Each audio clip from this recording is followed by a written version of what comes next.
আলহামদুলিল্লাহ আলহামদুলিল্লাহ ওয়াকাফা ওয়া সালামুন আলা ইবাদিহিল্লাযীনা ইসতাফা আম্মা বাদ।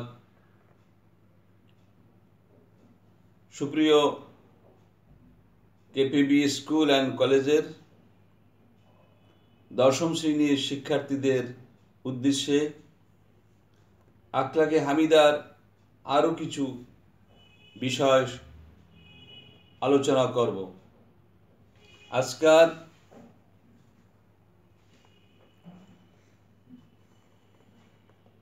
কেপিবি স্কুল অ্যান্ড কলেজের দশম শ্রেণীর শিক্ষার্থীরা, আসসালামু আলাইকুম। তোমরা কেমন আছো? আশা করি তোমরা ভালো আছো। মহান আল্লাহ রাব্বুল আলামিনের লাখো কোটি শুকরিয়া, গোটা বিশ্ব করোনা ভাইরাসে জর্জরিত। এর মধ্যে আমরা অনলাইনে ক্লাস নেওয়ার জন্য উপস্থিত হয়েছি। আশা করি তোমরা মনোযোগ সহকারে শুনবে।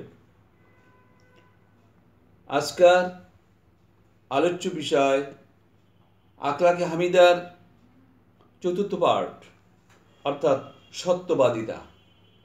সত্যবাদিতা আরবি শব্দ, এর আরবি শব্দ হলো আসিদকু। সাধারণভাবে সত্য কথা বলার অভ্যাসকে সত্যবাদিতা বলা হয়। অন্য কথায় বাস্তব ও প্রকৃত ঘটনা বা বিষয় প্রকাশ করাকে সিদক বলা হয়। অর্থাৎ কোনো ঘটনা বা বিষয় সম্পর্কে কোনোরূপে পরিবর্তন বা বিকৃতি ব্যতিরেকেই হুবহু বা অবিকল বর্ণনা করাকেই সিদক বলে। যে ব্যক্তি সত্যবাদী তাকে বলা হয় সাদিক, আর মহা সত্যবাদীকে সিদ্দিক বলা হয়। সত্যবাদিতার বিপরীত হলো মিথ্যাচার। কোনো ঘটনা বা বিষয়কে বিকৃতভাবে উপস্থাপন করা হলো মিথ্যাচার। মিথ্যাচারকে আরবিতে বলা হয় কিজব, আল কিজব। যে ব্যক্তি মিথ্যা কথা বলে তাকে বলা হয় কাজিব, আর চরম মিথ্যাবাদীকে বলা হয় কাজ্জাব।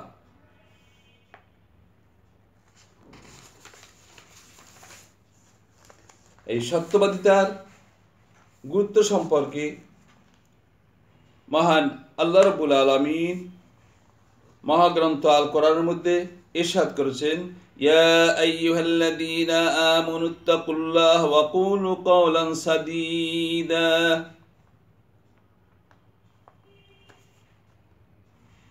সত্যবাদীদের একটি মহৎ গুণ। মানব জীবনের এর গুরুত্ব অপরিসীম। কথাবার্তা, কাজকর্ম, আচরণে সত্যবাদিতা ও সততার অবলম্বন করাকে মানুষ দুনিয়া ও আখিরাতে সফলতা লাভ করতে পারে। সদা সর্বদা সত্য কথা, সুন্দর ও সঠিক কথা বলার মহান আল্লাহ রাব্বুল আলামিন নির্দেশ দিয়েছেন। আল্লাহ বলেছেন, হে ঈমানদারগণ, তোমরা আল্লাহকে ভয় করো এবং সঠিক কথা বলো।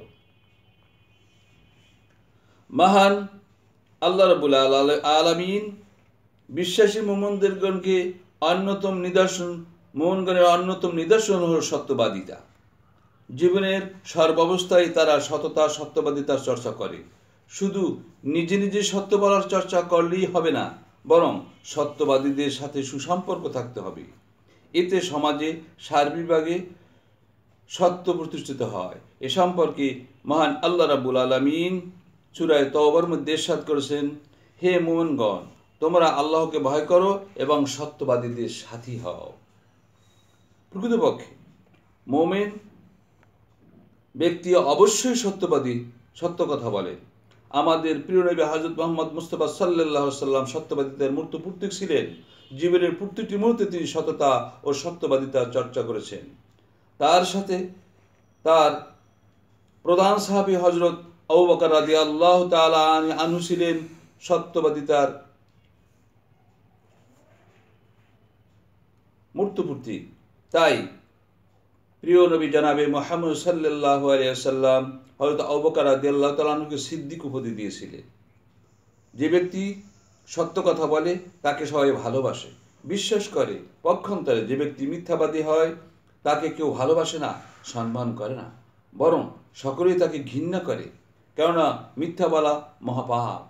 এটি সকল পাপের মূল। মিথ্যাবাদীদের উপর আল্লাহ তাআলা চরম অভিশাপ।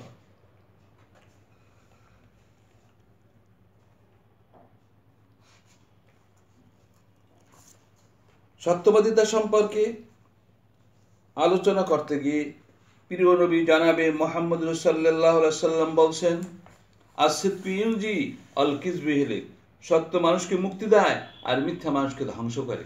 অতএব সত্যবাদিতার ফলে মানুষ দুনিয়াতে সম্মানিত হয়, মর্যাদা লাভ করে, আর আখিরাতে সত্যবাদিতার প্রতিদান হলো জান্নাত। এই মর্মে মহান আল্লাহ রাব্বুল আলামিন সূরা মায়েদায় ঘোষণা করেছেন, হাযা ইয়াউমা ইয়ানফুস সাদিকিনা সিদকুহুম লাহুম জান্নাত। এ তো সেই দিন যেদিন সত্যবাদিতা তাদের সত্যবাদিতার বিশেষ উপকার দান করবে, তাদের জন্য রয়েছে জান্নাত। মহানবী সাল্লাল্লাহু আলাইহি সাল্লাম বুখারী শরীফ এখানে হাদিসে বলেছেন, তোমরা সত্যবাদী হও, কেননা সত্য পুণ্যের পথে দেখায় আর পুণ্য জান্নাতের পথে পরিচিত করে। সত্যবাদিতা নৈতিক গুণগুলির অন্যতম প্রধান গুণ। এটি মানুষকে প্রকৃত কল্যাণ ও সফলতা দান করে। সুতরাং আমাদের সকলেই সত্যবাদী ও সত্যসই হওয়া একান্তই কর্তব্য। পঞ্চম পাঠে আখলাকের চতুর্থ অধ্যায়ের আখলাকের বিষয়ের পঞ্চম পাঠ শালীনতা সম্পর্কে আলোচনা হয়েছে। শালীনতা আরবি শব্দ। শালীনতা অর্থ মার্জিত হওয়া, সুন্দর ও শোভন হওয়া। কথাবার্তা, আচার আচরণ ও চলাফেরা ভদ্র, সভ্য ও মার্জিত হওয়াকেই শালীনতা বলা হয়। গর্ব, অহংকার, অশ্লীলতা ত্যাগ করে জীবন ধারণের সকল ক্ষেত্রে ইসলামী নীতি আদর্শের অনুসরণ হওয়ার দ্বারা শালীনতা অর্জন করা যায়। শালীনতার পরিধি অত্যন্ত ব্যাপক। এটি বহু নৈতিক গুণের সমষ্টি। ভদ্রতা, নম্রতা, সৌন্দর্য, সুরুচি, লজ্জাশীলতা ইত্যাদি গুণগুলির সমন্বিত রূপের মাধ্যমে শালীনতা প্রকাশ পায়। অশ্লীলতা হল শালীনতার বিপরীত। গর্ব, অহংকার, কুরুচি, কুসংস্কার শালীনতা বিরোধী অভ্যাস। এগুলির থেকে বেঁচে থাকাই শালীনতা অর্জনের উপায়। শালীনতার গুরুত্ব। ইসলাম সৌন্দর্যের ধর্ম। এটি সুন্দর, সুষ্ঠু, সুরুচিপূর্ণ জীবনযাপনের উৎসাহিত করে। মার্জিত, নম্র, ভদ্র ও পূত পবিত্র হিসাবে মানুষকে গড়ে তোলে। ইসলামী শিক্ষায় মার্জিত, নম্র, ভদ্র ও পূত পবিত্র হিসাবে মানুষকে গড়ে তোলে ইসলামী শিক্ষার অন্যতম উদ্দেশ্য। আর এ লক্ষ্যে শালীনতার গুরুত্ব অপরিসীম। বলা যায়, শালীনতাই হল ইসলামী সমাজ ব্যবস্থার মূলনীতি, মূল ভিত্তি। ইসলাম সকল মানুষকে নম্র, ভদ্র ও শালীন হওয়ার নির্দেশ প্রদান করেছেন। যেসব কাজে শালীনতা বিরোধী ইসলাম সেসব কাজকে নিষিদ্ধ করেছে, কেননা অশ্লীল ও অশালীন কাজকর্ম মানুষের মানবিকতা ও নৈতিক মূল্যবোধ নষ্ট করে দেয়। মনুষ্যত্ব হারিয়ে পশুত্বের অভ্যাস গ্রহণ করে। ফলে সমাজে অনাচার, ব্যভিচার, অশ্লীলতা ছড়িয়ে পড়ে।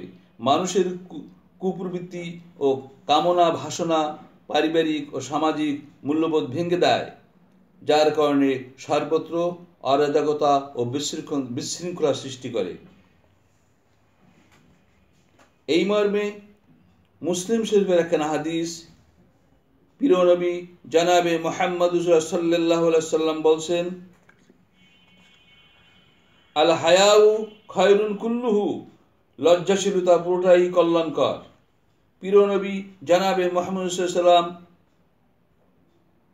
বলেছেন, আল হায়াউ শুবাতুম মিনাল ঈমান। লজ্জাশীলতা ঈমানের একটি শাখা। মহানবী সাল্লাল্লাহু আলাইহি সাল্লাম আরও একটি হাদিসে বলেছেন, অশ্লীলতা যে কোনো জিনিসকে খারাপ করে এবং লজ্জাশীলতা যে কোনো জিনিসকে সৌন্দর্যমণ্ডিত করে। সুতরাং চলাফেরা, পোশাক পরিচ্ছদ, কথাবার্তা, আচার আচরণে লজ্জাশীল হওয়া প্রয়োজন। সর্ব অবস্থায় রুচিসম্মত, ভদ্র, সুন্দর ও মার্জিত গুণগুলির অনুসরণ করা দ্বারা শালীনতার চর্চা করা যায়। শালীনতার ফলে মান সম্মান সুরক্ষিত থাকে।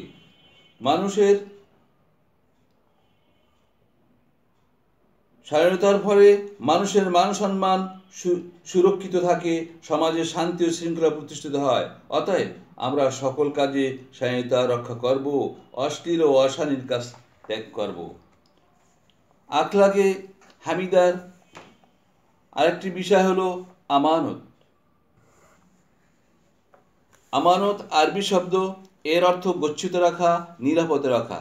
সাধারণত কারো নিকট কোনো অর্থ সম্পদ, কথা গচ্ছিত রাখাকে আমানত বলা হয়। তবে ব্যাপক অর্থে শুধু ধন সম্পত্তি নয়, বরং যে কোনো জিনিস গচ্ছিত রাখাকে আমানত বলে। একজনের জান, মাল, সম্মান, কথা, প্রতিজ্ঞা সবকিছুই অন্যের নিকট আমানত স্বরূপ। যিনি গচ্ছিত সম্পদ যথাযথভাবে সংরক্ষণ করেন এবং তা প্রকৃত মালিকের নিকট ফিরিয়ে দেন, তাকে বলা হয় আমিন বা আমানতদার। আমানতের বিপরীত হল খেয়ানাত। খেয়ানাত অর্থ আত্মসাৎ করা, ক্ষতি সাধন করা, ভঙ্গ করা। আমানতকৃত দ্রব্য বা বিষয় যথাযথভাবে প্রকৃত মালিকের নিকট ফিরিয়ে না দিয়ে আত্মসাৎ করাকে খেয়ানত বলে। যে ব্যক্তি গচ্ছিত জিনিসের খেয়ানত করে তাকে বলা হয় খাইন।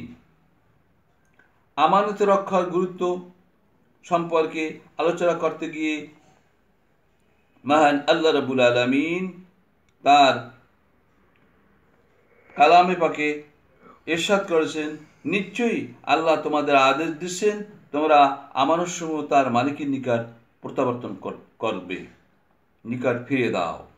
আমানত রক্ষা মুমিনের জন্য আবশ্যক। প্রকৃত মুমিন ব্যক্তি কোনো অবস্থাতেই আমানতের খেয়ানত করতে পারে না। প্রিয় নবী জানাবে মুহাম্মদ সাল্লাল্লাহু আলাইহি ওয়াসাল্লাম বলেছেন, লা ঈমানা লিমান লা আমানাতা লাহু, যার মধ্যে আমানতদারি নেই তার ঈমান নেই। আমানত রক্ষা করা ঈমানের অঙ্গস্বরূপ। আমানতের খেয়ানত করা ঈমানের বৈশিষ্ট্য নয়, বরং এটি মুনাফিকের চিহ্ন। আমাদের প্রিয় নবী ছিলেন আমানতদারির মূর্তিপূর্তি। ঘোর শত্রুরাও তাকে আমানতদার হিসাবে জানত। তার নিকট তাদের মূল্যবান ধন সম্পদ আমানত রাখত। তাকে তারা আলামিন বা বিশ্বাসী তথা আমানতদার নামে ডাকত। রাসূলুল্লাহ সাল্লাল্লাহু আলাইহি ওয়াসাল্লাম সারা জীবন আমানত রক্ষা করে চলেছেন।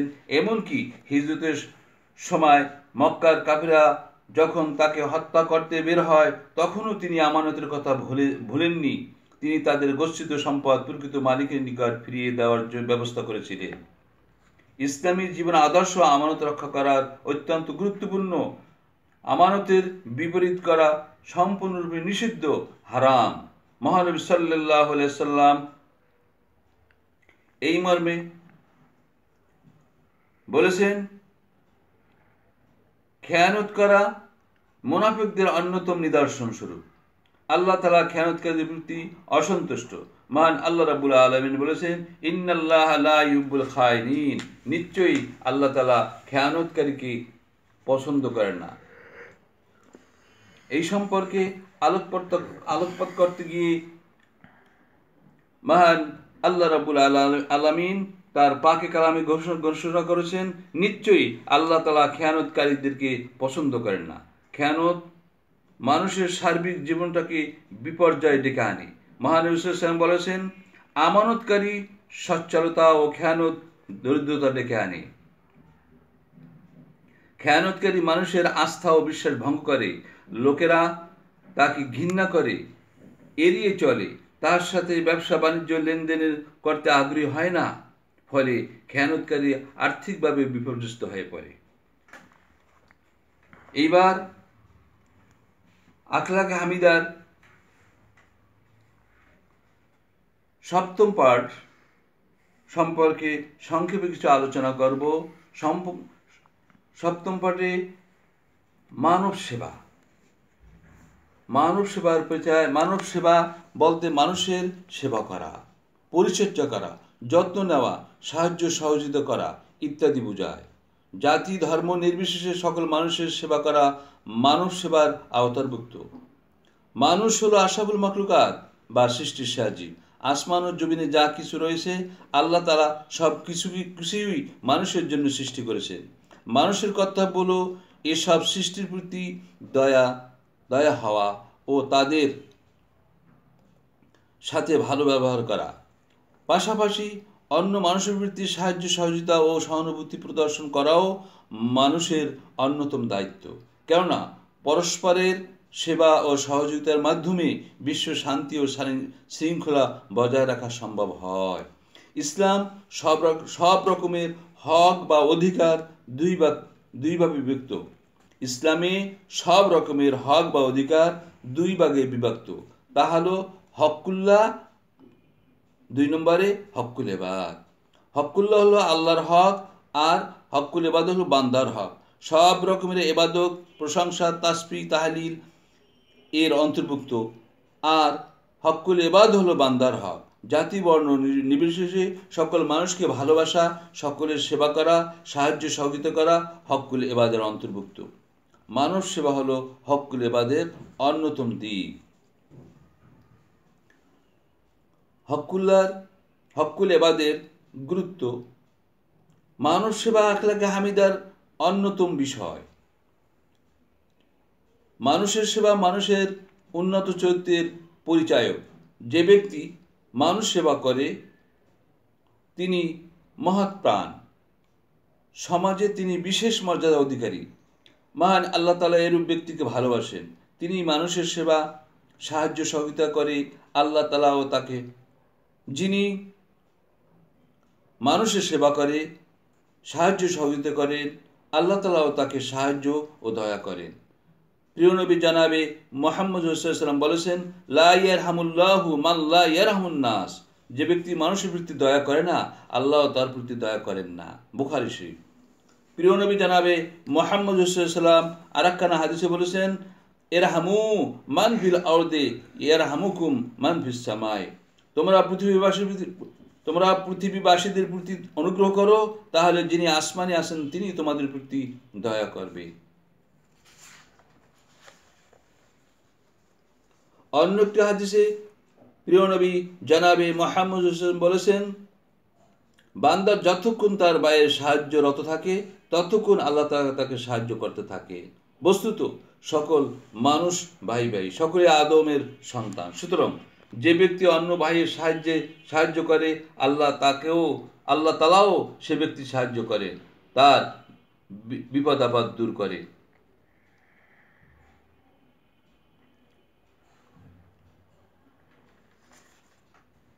আখলাকে হামিদার আরেকটি অধ্যায়,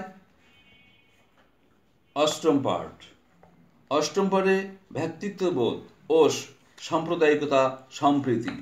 ভ্রাতৃত্ববোধ হলো ব্যক্তিত্বসুলভ অনুভূতি প্রকাশ, অর্থাৎ কোনো ব্যক্তির অপর ব্যক্তিকে ভাইয়ের ন্যায় মনে করা, ভ্রাতৃত্বস্বরূপ আচরণ করা। সহোদর ভাইয়ের সাথে আমরা ভালো ব্যবহার করি, সবসময় তাদের কল্যাণ কামনা করি, তাদের জন্য নিজেদের নানা স্বার্থ ত্যাগ করি, তাদের সাহায্যে এগিয়ে আসি। তেমনিভাবে দুনিয়ার সকল মানুষের প্রতি এরূপ মনোভাব পোষণ ও নিজ কর্মের মাধ্যমে এর প্রমাণ উপস্থাপনই হলো ভ্রাতৃত্ববোধ। আর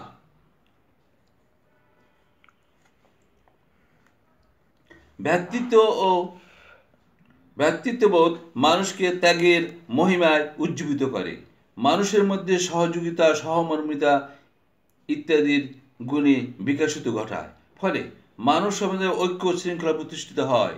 অন্যদিকে ভ্রাতৃত্ববোধ না থাকলে মানুষ একে অপরে ভালোবাসে না, অন্যের কল্যাণ কামনা করে না, বরং নিঃস্বার্থ হাসিলের জন্য অন্যের প্রতি অন্যায়, অত্যাচার ও নির্যাতন করতেও দ্বিধাবোধ করে না। ইসলামী ভ্রাতৃত্ব ও সাম্প্রদায়িক সম্প্রীতি। ইসলাম কল্যাণের ধর্ম। এর সকল শিক্ষা ও আদর্শ মানবজাতির জন্য চিরকল্যাণকর। এই জন্য ভ্রাতৃত্ববোধ ও সাম্প্রদায়িক সম্প্রীতির ক্ষেত্রেও ইসলামী সুস্পষ্ট ঘোষণা প্রদান করেছেন। ইসলামী এতদ্বয় বৈশিষ্ট্য ও গুণ অনুসারের জন্য সকলই নির্দেশ প্রদান করেছেন। ইসলামের সকল মুসলমান ভাই ভাই।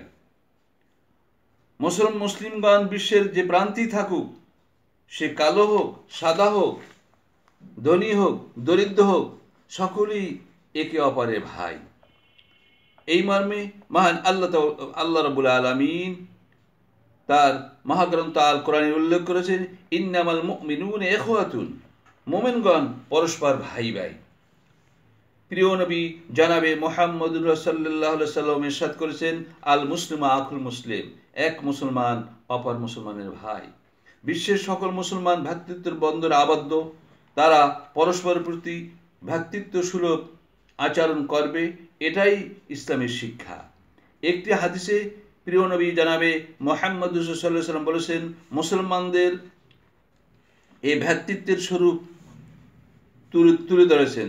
তিনি বলেন, তুমি মুমিনগণকে পরস্পরের করুণা প্রদর্শন, সম্প্রীতি, ভালোবাসা ও সহানুভূতি প্রদর্শনের ব্যাপারে একটি দেহের মতো দেখতে পাবে।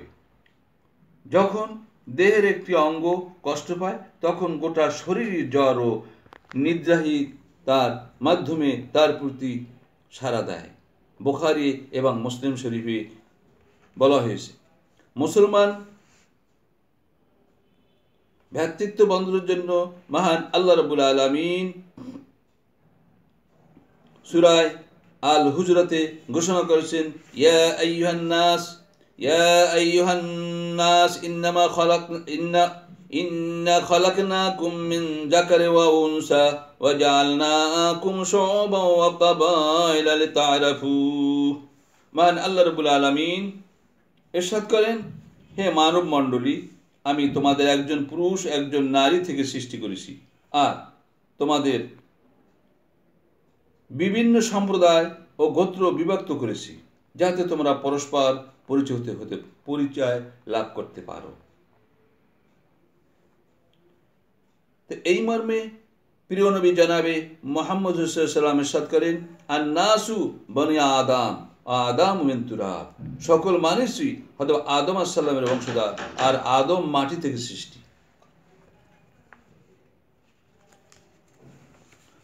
আখলাকে হামিদা সম্পর্কে আলোচনা করতে গিয়ে নবম পাঠে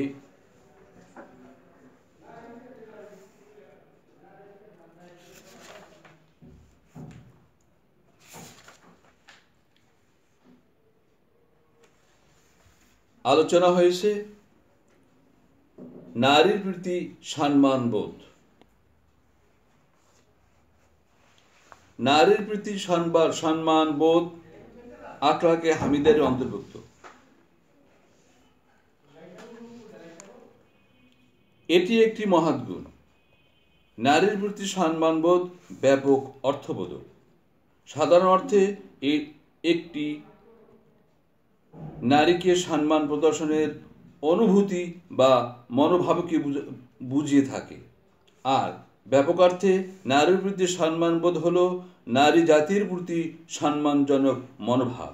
যেমন সৃষ্টির বিচারে নর ও নারীর সমান অধিকার ও মর্যাদা প্রদান, নারী বলে কাউকে ছোট বলে মনে না করা, নারী হিসাবে কাউকে ঠাট্টা বিদ্রুপ না করা, বরং যথাযথভাবে তাদের প্রাপ্য অধিকার ও মর্যাদা প্রদান করা, তাদের কাজ করার সুযোগ প্রদান করা, তাদের মান সম্মান ইজ্জত সম্মানের সংরক্ষণ করা ইত্যাদি নারীর প্রতি সম্মানবোধক প্রকৃতি উদাহরণ।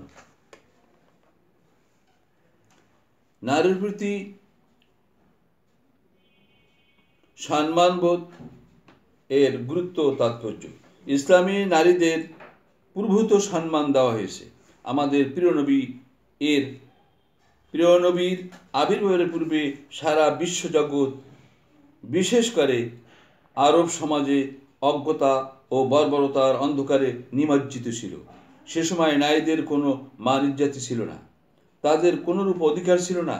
সে সময় নারীদের দ্রব্য সামগ্রী মনে করা হতো, তাদের কৃতদাসী হিসাবে বাজারে বেচাকেনা করা হতো। তারা ছিল ভোগ্য, পূর্ণ, আনন্দদায়ক, প্রমদায়িনী, সকল ভাঙ্গনের উৎস, নরকের দরজা, অনিবার্য, পাপ ইত্যাদি নামে খ্যাত ছিল। এমনকি কোন সভ্যতা তাই তাদের বিষধর সাপের সাথে তুলনা করা হতো। অনেক সময় নারীদের মানুষ হিসাবে গণ্য করা হতো না। তৎকালীন আরবের লোকেরা কন্যা সন্তান জন্মকে অপমানজনক মনে করত ও কন্যা শিশুকে জীবন্ত কবর দিত। আল কোরআনে মহান আল্লাহ রাব্বুল আলামিন তাদের এই হীন কাজের কথা উল্লেখ করেছেন। আল্লাহ বলেন, যখন তাদের কেউ কন্যা সন্তানের সুসংবাদ দেওয়া হয় তখন তার মুখমণ্ডল কালো হয়ে যেত এবং সে অসহনীয় মনস্তাপে ক্লিষ্ট হতো। ইসলাম নারীদের এহেন অপমানের অবস্থা থেকে মুক্তি দান করেছেন। ইসলামী সর্বপ্রকার নারীকে অধিকার ও মর্যাদা দান করেছেন। জীবনের নানা ক্ষেত্রে নারীদের অবদান ও ভূমিকা স্বীকৃত প্রদান করেছে। মানুষকে নারীর প্রতি সম্মান বোধে আদেশ করেছে। নারীর প্রতি সম্মান প্রদর্শনের মাধ্যমে ইহকাল ও পরকালীন সফলতা লাভের দিক নির্দেশনা প্রদান করেছে। ইসলামী নারীর মর্যাদা ও সম্মান। সৃষ্টিগতভাবে ইসলামে নরনারীর মধ্যে কোনো পার্থক্য নেই, বরং মানুষ হিসেবে তারা উভয়ই সমান মর্যাদা অধিকারী। মহান আল্লাহ তাআলা নরনারীর উভয়ের মাধ্যমে মানব জাতির বিস্তার ঘটিয়েছেন। এতে কারো একার কৃতিত্ব নেই, বরং উভয়ের সমান মর্যাদা ও কৃতিত্বের অধিকারী। এই মর্মে মহান আল্লাহ তাআলা পবিত্র কোরআনের সূরা হুজরাতে আলোচনা করেছেন, ইয়া আইয়ুহান নাসু ইন্না খালাকনাকুম মিন যাকারিন ওয়া উনসা। হে মানব মণ্ডলী, হে মানব সম্প্রদায়, আমি তোমাদের সৃষ্টি করেছি এক পুরুষ ও নারী থেকে। ধর্মীয় স্বাধীনতা, মর্যাদা ও আধ্যাত্মিক উন্নতি সাধনের ক্ষেত্রেও ইসলাম নারীকে পুরুষের সমান সম্মান ও অধিকার প্রদান করেছেন। ধর্মীয় কর্তব্য পালন ও ফল লাভের ক্ষেত্রে নর ও নারীতে অন্যের কোনো পার্থক্য করা হয়নি। আল্লাহ তাআলা বলেন, ঈমান গ্রহণ করে পুরুষ ও নারীর মধ্যে যেই সৎকর্ম করবে সেই জান্নাতে প্রবেশ করবে। এভাবে কারো প্রতি বিন্দুমাত্র অবিচার করা হবে না। সূরা আন-নিসা। পারিবারিক ও সামাজিক জীবনেও ইসলাম নারীদের মর্যাদা ও সম্মানের ঘোষণা প্রদান করেছে। মা হিসাবে নারীকে সন্তানের কাছে সর্বোচ্চ সম্মান মর্যাদা করেছেন। প্রিয় নবী জানাবে মুহাম্মদুর রাসূলুল্লাহ সাল্লাল্লাহু আলাইহি ওয়াসাল্লাম ঘোষণা করেছেন, আল জান্নাতু তাহতা আকদামিল উম্মাহাত, মায়ের পদতলে সন্তানের বেহেশত। মহানবী সাল্লাল্লাহু আলাইহি ওয়াসাল্লাম অন্য একটা হাদিসে বলেছেন, জনক এক সাহাবী হুজুর সাল্লাল্লাহু আলাইহি ওয়াসাল্লামকে জিজ্ঞেস করলেন, আমার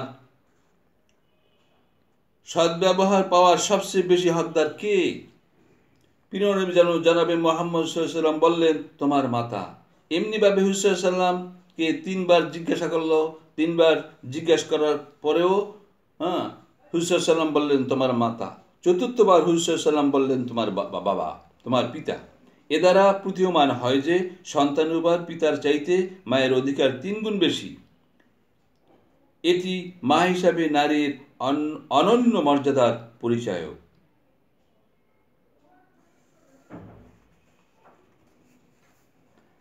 আখলাকে হামিদা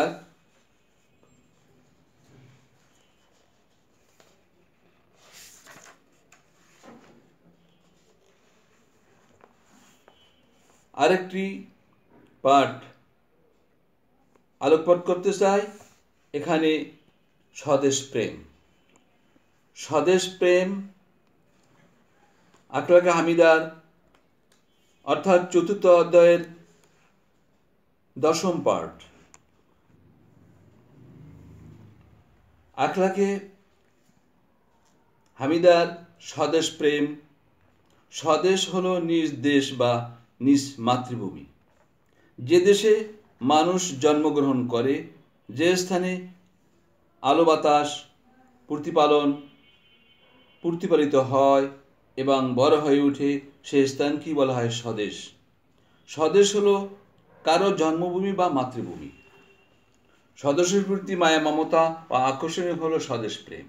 নিজ দেশ ও মাতৃভূমির প্রতি ভালোবাসা মানুষের সহজাত স্বভাব। মানুষের সহজাত স্বভাব। নিজ দেশ ও মাতৃভূমির প্রতি ভালোবাসা মানুষের সহজাত স্বভাব। কেননা মানুষ স্বদেশে জন্ম নেয়, সেখানে আলো বাতাসে গ্রহণ করে, সেখানকার ফল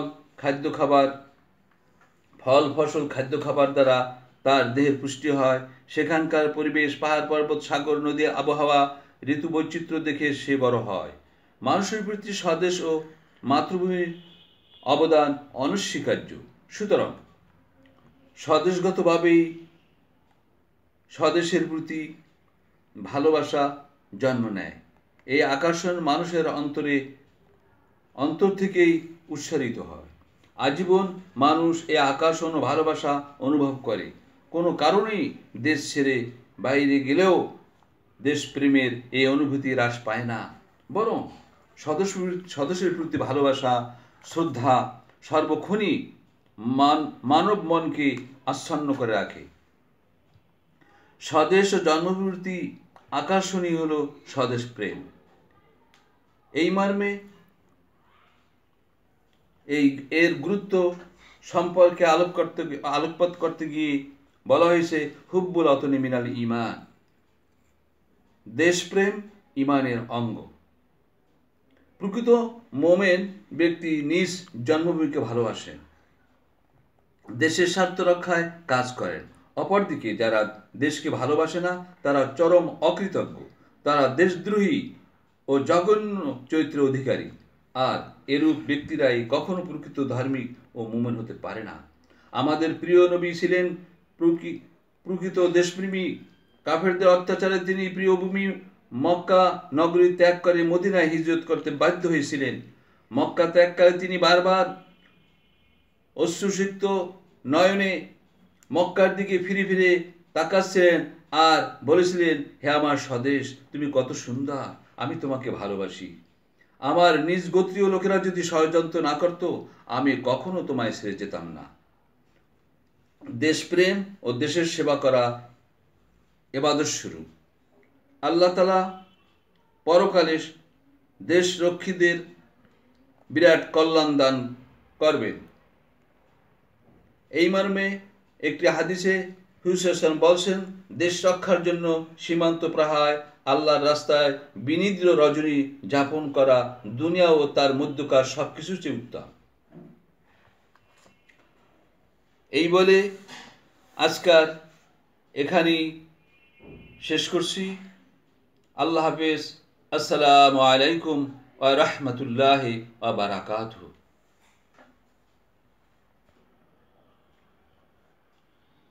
প্রিয় শিক্ষার্থীরা, আজকের আলোচনার মধ্যে যা কিছু আলোচনা হয়েছে, এর মধ্যে এগুলো ভালো করে রিডিং পড়বে এবং এর মধ্যে থেকে অবজেক্টিভ প্রশ্নগুলা বের করে সুন্দর করে মুখস্থ করবে।